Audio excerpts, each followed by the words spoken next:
Today is October 2nd, the birthday of Nat Turner.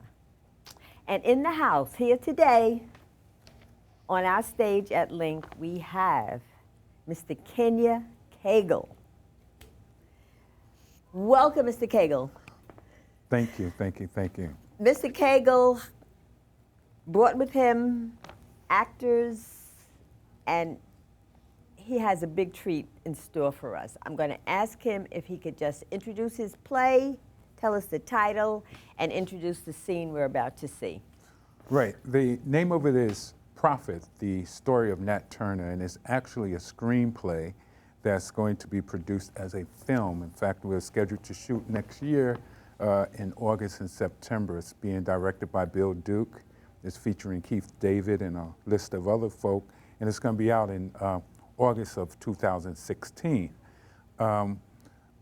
We have today two of the scenes from the motion picture. The first scene that you're going to see from our fabulous cast is the opening scene. You're going to see it, you're going to hear it, and then followed by that, you're going to see the scene where Nat Turner first learned how to read. So those are two key, important, very important scenes to the film. We see the magnificence of Nat Turner, and we see the magic of who he is and the legend of how he became a prophet. So we get to see those with these two scenes. And the title again of your beautiful play? The title is Prophet, the story of Nat Turner. Is available in book form on Amazon.com. It is the top-rated #1 best-selling book in African American historical fiction. This is the only screenplay or book or novel or anything on Nat Turner that has been approved by the family of Nat Turner. We have letters of support from the family, and all the interviews and the historical records are there, but most importantly, the stories from the family is in this particular screenplay. So it's a wonderful, wonderful opportunity where we get to tell the story from Nat's point of view and from Nat's family point of view. Thank you. You're welcome. Thank you. And we honor you. Thank you. Here we are.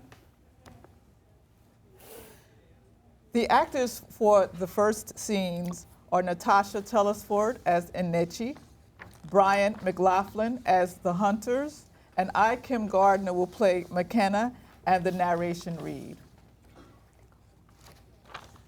Ghana, West Africa, late 1700s, open-air market day. A small village in Africa. People are shopping. Children are running around playing tag as a young mother carefully watches over them. Merchants and customers squabble over prices. It's a festive mood as drummers can be seen playing their favorite tunes as young women dance to the beat. Nkechi, a 13-year-old, is the star dancer. Nkechi means of God or of the spirit. Her mother, McKenna, meaning the happy one, watches proudly. In the distance is the sound of dozens of horses. They are racing, running towards something. The sound gets louder and louder. People stop what they are doing and start to look in the direction of the sound. An elder, I.A.A.S.C.A, which means one who wards off, turns and points at something. He is yelling a warning. His heart bursts open as a bullet quickly enters one way and goes out the other.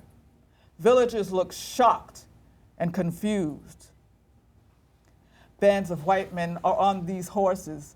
They are slave hunters. They are armed and ready. They are evil and very dangerous.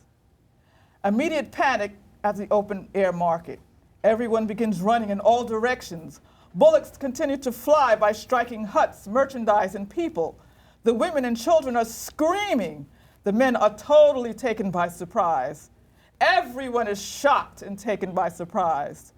They are running for their lives, and they know it. Different shoppers fall as the bullets of these madmen cut them down. The horses arrive. Some of the men have guns and rifles shooting indiscriminately. Others have swords and clubs. They run past many of the panic-stricken residents as to cut off their escape route. Fear comes over McKenna. baby, run! Don't look back, Nkechi. Take your little sister with you. No, Mama, we can't leave you. You do as I say. I am an old woman. My legs are bad. I won't be able to escape. Then I'm staying with you, Mama. You're my mother. I love you. Take your sister and run. Run until you cannot run anymore. I love you, my children. May God be with you. Nkechi grabs the hand of I.A.A.S.C.A, which means dreamer. I.A.A.S.C.A is 10 years old. They run into the woods. One slave hunter sees the escaping children. He called together 3 others. 2 are on foot and they enter into the woods to chase the children. Ghana, Woods Day. Nkechi tells her little sister, keep running. I.A.A.S.C.A states she is exhausted and cannot go on. The sounds of horses and men appear to be getting closer.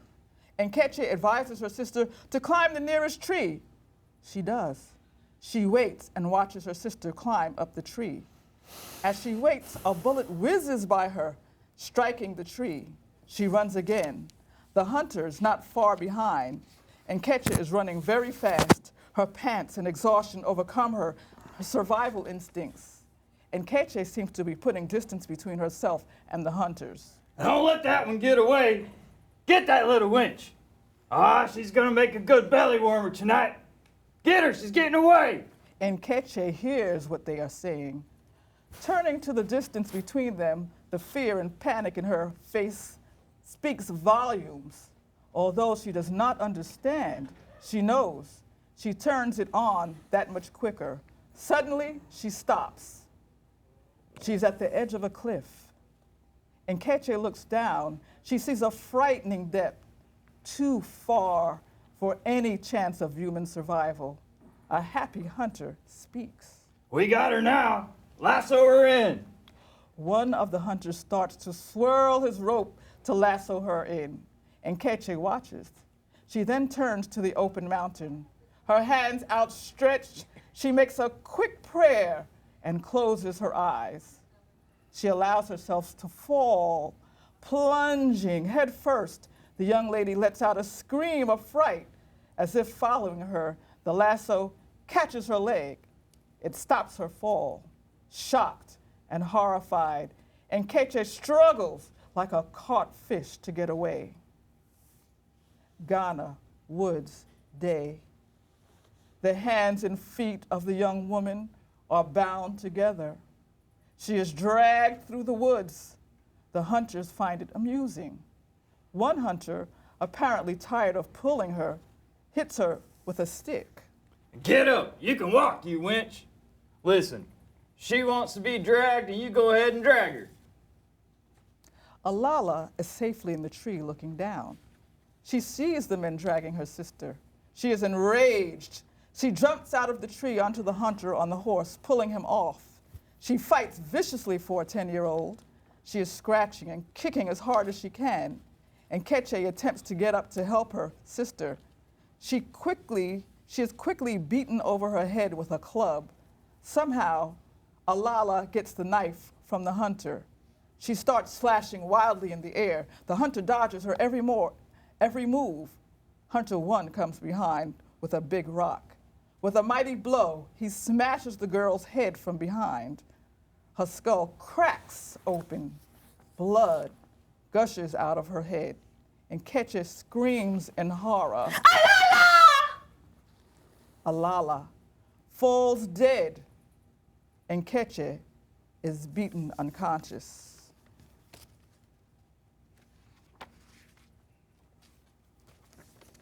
For scene 2, Natasha will play Nancy, and Brian will play Master Turner, and introducing Ray Aramis Ray as young Nat Turner. Master's Kitchen, 1805, day. Nkechi is fixing the master's table. Nat is crying. He runs to his mother, grabbing her legs. Mr. Turner seems to be annoyed. Nancy, could you hush up that little pickaninny? He's just a child, Master. I don't know what to do. He's bored. He needs something to play with. We'll find something. The little boy's got a voice like a lion. A toy would be nice. Mr. Turner looks around. He notices a book on a chair. Let him play with this. It's John's school book. There are plenty of colorful pictures he can look at. He hands it to her. She hands it to Nat. He stops crying. Now go sit down and go look at all the pretty pictures, my baby. Nat sits on the floor in a corner. He starts flipping through the book. Well, thank God for small miracles. I got that cotton-picking Reverend Samuels and his wife coming over for dinner tonight. I don't even know why I'm letting them come. Make sure you take Nat to old Bridget. We don't want any disruptions from that undisciplined child. Look, Mama, look. Cat. Yes, baby. That's a nice cat. Look, Mama, dog. Oh, my God. Now we're going to have to hear the names of all the animals in the world. Better than crying. Yeah, I guess so. And try to keep it down, okay? You know Mrs. Turner don't like a lot of noise inside the house. Nat, baby. Enjoy the pictures, but speak low, okay? Woof. Woof barked the dog. Yes, yes. The dog goes woof, woof. Meow goes the cat. Yes, baby. A cat goes meow. Mr. Turner stops in his tracks. What in the hell? That boy's reading. That was in the book. No, sir. Mr. Turner, he just know what a cat and dog does. He rushes over to Nat. Boy, is you reading? Nat just looks at him. Mr. Turner takes the book. He looks at it and turns the page. He then hands the book back to Nat. Read this. Nat just looks at him as if he is crazy. Mr. Turner relaxes some, satisfied that Nat was not reading. He turns to walk away.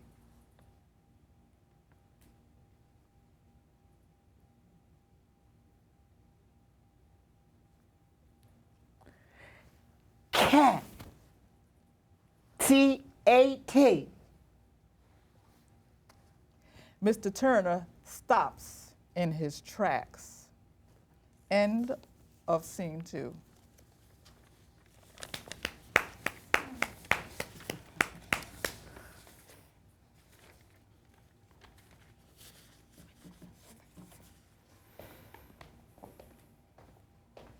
Hi, Miss Gittens. Hi. You want to introduce yourself and... Sure. My name is Brian McLaughlin, and I'm the spokesman for the Institute of African American Studies and Cultural Arts. We're very happy to be here today on your show. And you're an actor also? Yes, ma'am. You want to tell us about anything? Sure. Well, first of all, the Institute was created to use the arts to retell some of the stories in history that have not been portrayed accurately. And we started with Nat Turner first. You know, the story of Nat Turner has been misportrayed in history. He was described to be a vile, evil man, and that is far from the truth. What we found with this script that Mr. Cagle has written is it shows that Nat Turner is actually a God-fearing man, a family man, and a man who really wanted to help his people. So we chose this as our first script as we go forth in trying to change the perception that has been given to many people in history, not just black history, but American history as a whole. When did you form the organization? How old is it? It's formed this year, and so we're a fresh organization. Anisha Gennario had this idea that there are many stories and many figures in history that have been misrepresented by the people who wrote history. And so therefore, our goal is to retell these stories and re-educate people about these figures. In particular, the youth. It's important that they are told the proper stories about American heroes, such as Nat Turner. Do you have another scene for us? Well, we just prepared these two scenes for today. Okay, okay. So I think what I'm going to do now is ask the actors if you would like to, would you like to join in this discussion? Sure. Okay, okay. So unless you have something else you'd like to. No, we can. Okay. Tell us about your background and what made you want to get involved with this production. Anybody can talk. And Well, please say your name. I'm sorry, I don't know Okay, everybody's my name is names. Kim Gardner, and I've worked with Cagle Vision for approximately 2 years now. And I just found this project particularly interesting to me because I find that I'm an African American kind of a historical person, and I didn't really know, I found that I didn't really know about the prophet Nat Turner. And he's a very much maligned person, and so important that we have that Mr. Cagle really decided to write something from another point of view, because we need to see that, and our young people, I think, need to see that as well. What's it like working for such a big, bad, awesome, insightful man? I just met him a few minutes ago, but he's awesome. What's it like working for somebody like that? I mean, you know, there are a lot of jerks out here, too. So what's it like working for him? For me, it's been very educational. And it's also given me a chance to really learn and stretch because Mr. Cagle will often throw you into something that you feel that you can't do. But you find in the end that, yes, you can work through it and you can do it. So he's a very dynamic person. You have to really stay on your feet. And I have a saying that anything can happen in Cagle Vision because you really don't know. You can come to set one day and something else might happen and you have to fall into that, but he also guides you in that as well. How were you selected for the play? I submitted an audition to one of the casting directors and I got a call back. I heard about it. And you got that part. And yeah, I have a good friend as well that also introduced me to the casting call. So I jumped on it as soon as I can, and I'm so happy and blessed and humble. And as a woman of color, I feel that I'm somewhat responsible for telling the story of our ancestors. They paved the way for so many opportunities for us, and you know, sometimes it's not acknowledged. And I don't think it have to be generally a color, but just speak up, show, relate, understand. And that's how I feel. I'm sorry, I didn't mean to cut you off. Did I cut? No, and that's just how I feel. I'm glad you said that about being responsible. I love that. Thank you. Thank you. Thank you. You were good. I loved it. You were Thank wonderful. you. Thank you. Okay, Mr. Nat Turner, how was that? What's that like? I don't know what to say right now because, you know, I'm trying to grow up. I'm actually very excited to be here, to have been privileged to have been invited to this. And I also submitted an audition piece, and I was selected, fortunately, and here I am with you. You know, back in the day, my day, black actors were very upset about not getting enough work and enough meaty roles to play and having to take certain roles that they didn't really want to do. Are things changing? Have they changed? Is it better? Is there a lot of material out here? I think it's improving. I find that people of color and African Americans, African people, are taking more responsibility for ourselves and telling our own story. And that is the wave of the future. I don't think that we can wait for others or say, well, they didn't hire us. I think we have to create it and support it and hire ourselves. And this way the story will be told. And you, sir, I take it you're not an African American. So No, let me no. speak for the, I'm not speaking for these guys, but I know they like to say, what's it to you?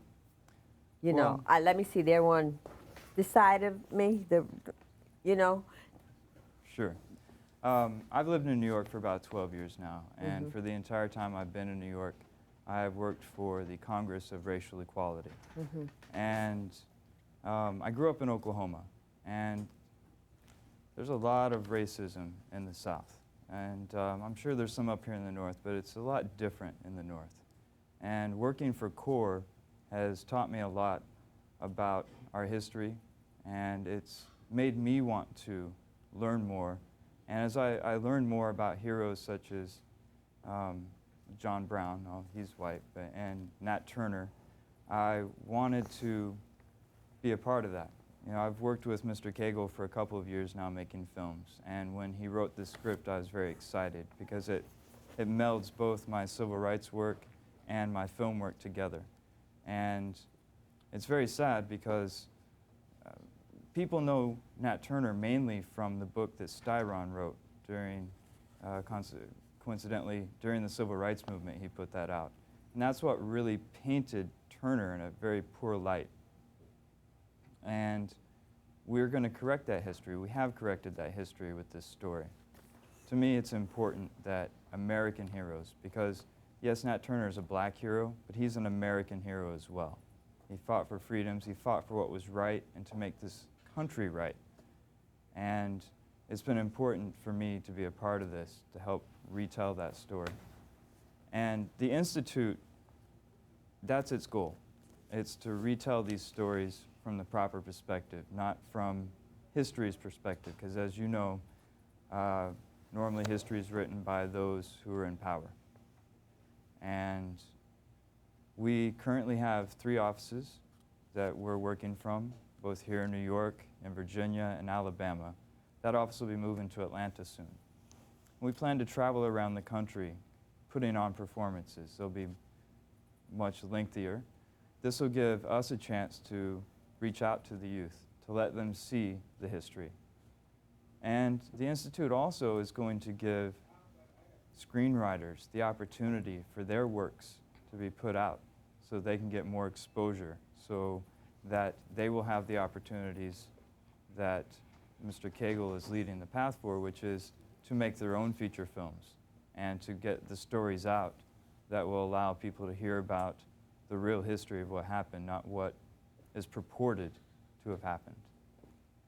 You use the expression, our history. Are we in the same boat? We're all Americans, we're all humans. So in the end, it is our history.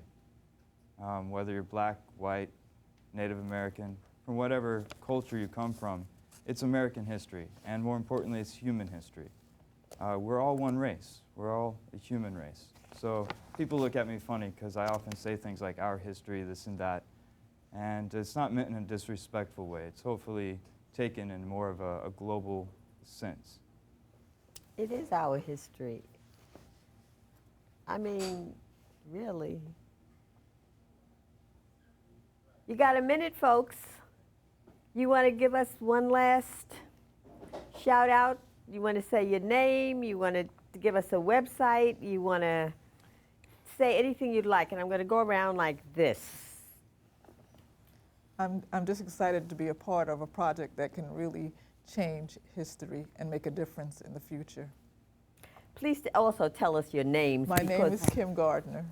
Because when we do see you on screen, or when we do see you on any stage we see you on, everybody who watches Lincoln must say, we saw you first. I'm Ray, Aramis Ray. And I'm also delighted to be here and actually well informed to have been exposed to the story, because I wasn't really so abreast of things when they were coming about, and especially the history behind it. It sort of intrigues me to come and look deeper and to see how informed these people are who have been writing and researching these stories to get to the heart of it. And I love the fact that you said our story. I'm still kind of replaying that in my mind because it's so important to express the congruency of what's happening in our planet. Thank you. Amen. I'm Natasha Telesford, and I just feel blessed, humble, and just feel like I'm on the right path. All right. Now, is the founder of your organization in the house? Yes, Anisha Gennaro Would you is please here. come up here and just take a bow? I know you're shy and all that, but please, come on up here and let us just throw some roses at you. Good night, everybody, and thank you so much for joining us on Link.